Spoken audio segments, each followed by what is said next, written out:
राधे कृष्णा भक्तों, आज मैं आप सभी को बताऊंगी दीपावली के 5 दिन उत्सव में धनतेरस के बाद नरक चतुर्दशी मनाई जाती है।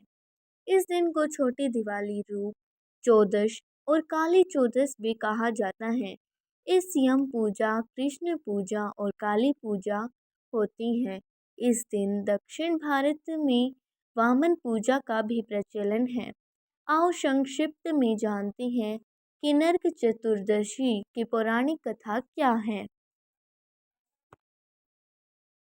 तो चलिए देखते हैं नरक चतुर्दशी की पौराणिक कथा। पहली कथा, नरकासुर को भौमासुर भी कहा जाता है। कृष्ण अपनी 8 पत्नियों के साथ सुखपूर्वक द्वारिका में रह रहे थे।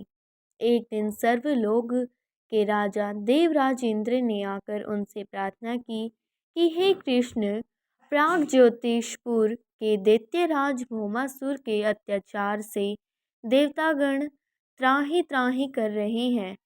कुरु भौमासुर ने वरुण का शस्त्र अदिति के कुंडल और देवताओं की मणि छीन ली है और वह त्रिलोक विजयी हो गया है।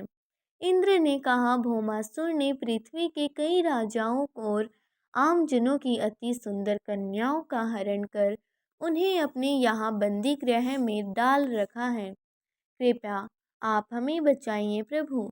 इंद्र की प्रार्थना स्वीकार करके श्री कृष्ण अपनी प्रिय पत्नी सत्यभामा को साथ लेकर गरुड़ पर सवार हो प्रयाग ज्योतिषपुर पहुँचे।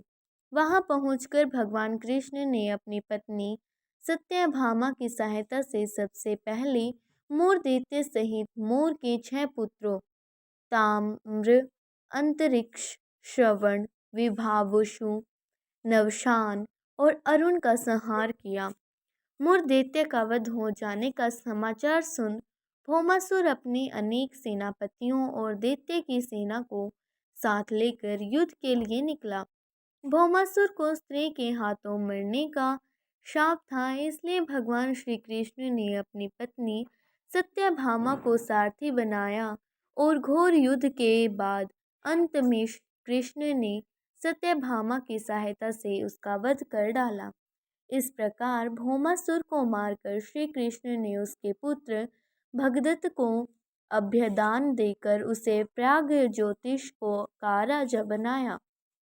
भगदत्त कौरवों की ओर से महाभारत युद्ध में लड़ता है।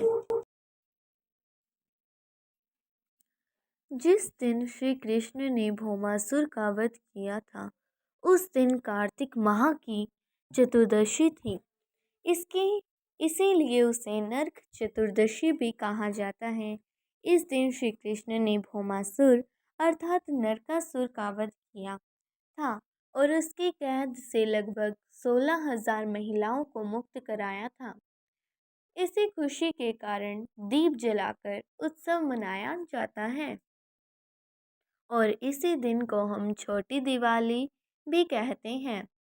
तो चलिए दूसरी कथा जानते हैं। इस दिन दक्षिण भारत में वामन पूजा का भी प्रचलन है। कहते हैं कि इस दिन राजा बलि मतलब महाबली को भगवान विष्णु ने वामन अवतार में हर साल उनके यहाँ पहुँचाने का आशीर्वाद दिया था। इसी कारण से वामन पूजा की जाती है। अनुसराज बलि बोले, हे भगवान, आपने कार्तिक कृष्ण त्रयोदशी से लेकर अमावस्या की अवधि में मेरी संपूर्ण पृथ्वी नाप ली है। इसलिए जो व्यक्ति मेरे राज्य में चतुर्दशी के दिन यमराज के निमित्त दीप दान करेगा, उसे यम यातना नहीं होनी चाहिए। और जो व्यक्ति इन 3 दिनों में दीपावली का पर्व मनाए, उनके घर को लक्ष्मी जी कभी न छोड़े, ऐसा वरदान दीजिए। यह प्रार्थना सुनकर भगवान वामन बोले, राजन, ऐसा ही होगा तथास्तु।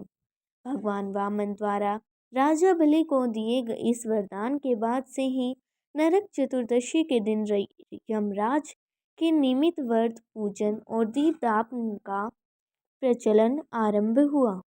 तो चलिए अभी तीसरी कथा पढ़ते हैं। तीसरी कथा यह है कि रंती देव नामक एक धर्मात्मा राजा थे। उन्होंने अनजाने में भी कोई पाप नहीं किया था। फिर भी जब मृत्यु का समय आया तो यमदूत उन्हें नरक ले जाने के लिए आ धमके। राज ने कहा कि आप मुझ पर कृपा करें और बताएं कि मेरे किस अपराध के कारण मुझे नरक जाना पड़ रहा है। यह सुनकर यमदूत ने कहा कि हे राजन, एक बार आपके द्वार में एक ब्राह्मण भूखा लौट गया था। यह उसी पाप कर्म का फल है। यह सुनकर राजा ने यमदूत से 1 वर्ष का समय मांगा। तब यमदूतों ने राजा को 1 वर्ष की मोहलत दे दी। राजा अपनी चिंता लेकर ऋषियों के पास पहुँचे, पर उन्हें अपनी सारी कहानी सुनाकर उनसे इस पाप से मुक्ति का उपाय पूछा। तब ऋषियों ने उन्हें बताया कि कार्तिक मास की श्री कृष्ण पक्ष की चतुर्दशी का व्रत करें और ब्राह्मणों को भोजन करवाकर उनके प्रति हुए अपने अपराधों के लिए क्षमा याचना करें। राजा ने वैसा ही किया जैसा ऋषियों ने उन्हें बताया। इस प्रकार राजा पाप मुक्त हुए और उन्हें विष्णु लोक में स्थान प्राप्त हुआ। उस दिन से पाप और नरक से मुक्ति हेतु भूलोक में कार्तिक चतुर्दशी के दिन का व्रत प्रचलित है। आपको ये वीडियो कैसी लगी कमेंट करके ज़रूर बताइएगा और प्लीज़ लाइक शेयर कमेंट और सब्सक्राइब ज़रूर कीजिएगा। Thanks for watching this video. जो इस चैनल पर नए हैं वो प्लीज़ सब्सक्राइब ज़रूर करें, प्लीज़ प्लीज़। थैंक्स।